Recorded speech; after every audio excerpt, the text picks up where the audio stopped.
அனைவருக்கும் வணக்கம். ஒன்றிய அரசு புதிதாக இன்றைக்கு ஃபேக்ட் செக்கிங் யூனிட் என்று சொல்லக்கூடிய ஒரு அமைப்பு, அதாவது உண்மையை கண்டறியும் குழு என்ற அடிப்படையிலே ஒரு குழுவை உருவாக்கி அதை இன்றிலிருந்து அமல் என்று சொல்லியிருக்கிறது.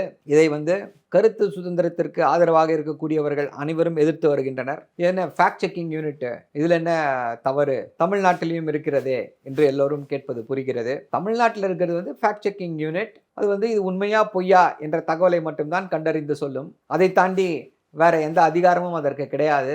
ஆனால் ஒன்றிய அரசு நோட்டிஃபை பண்ணியிருக்கக்கூடிய அந்த ஃபேக்ட் செக்கிங் யூனிட், அந்த உத்தரவுகளுக்கு என்ன இது அப்படின்னா, அவர்கள் ஏதாவது ஒரு தகவலை தவறான தகவல் என்று சொன்னால் அதை உடனடியாக சமூக வலைதளங்களிலிருந்து நீக்க வேண்டும் அப்படின்ற அந்த ஒரு ஷரத்து இருக்கிறது. இது கருத்து சுதந்திரத்திற்கு எதிரானது. அந்த ஃபேக்ட் செக்கிங் யூனிட் ஒன்றிய பாஜகவுடைய கண்ட்ரோலில் இருக்க போகிறது. அதன் கைப்பாவையத்தான் செயல்பட போகிறது. இப்படிப்பட்ட சூழ்நிலையில் இதை எப்படி ஏற்றுக்கொள்ள முடியும்? நாளை எந்த தகவல் போட்டாலும் ஒரு ட்விட்டர் தளத்தில் நீங்கள் ஒரு தகவலை போடுறீங்க, அந்த தகவல் எல்லோரிடமும் சென்று சேர்கிறது, எல்லோர்கிட்டையும் அது போய் பரவி கொண்டிருக்கிறது, அது பாஜகவிற்கு ஒரு நெருக்கடியை உருவாக்குகிறது என்று வைத்துக்கொள்வோம். அப்போ இந்த ஃபேக்ட் செக்கிங் யூனிட் இல்லை, இது தவறான தகவல்னு சொன்னாலே போதும், உடனடியாக எக்ஸ் தளம் அதை நீக்க வேண்டும், ஃபேஸ்புக் அதை நீக்க வேண்டும், யூடியூப் அதை நீக்க வேண்டும், இன்ஸ்டாகிராம் அதை நீக்க வேண்டும்.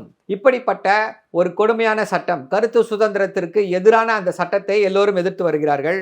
இந்த சட்டம் தவறு, இதை நடைமுறைப்படுத்தக்கூடாது என்று உச்சநீதிமன்றத்திலே வழக்கும் தொடுக்கப்பட்டிருக்கிறது.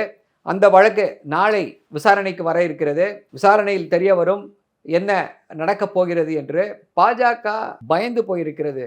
மக்களிடையே அதற்கு இருக்கக்கூடிய எதிர்ப்பை கண்டு அச்சப்பட்டு போயிருக்கிறது என்பது இப்படிப்பட்ட அந்த கொடுங்கோல் முயற்சிகளை பார்க்கும் பொழுதே நமக்கு நன்றாக புலப்படுகிறது.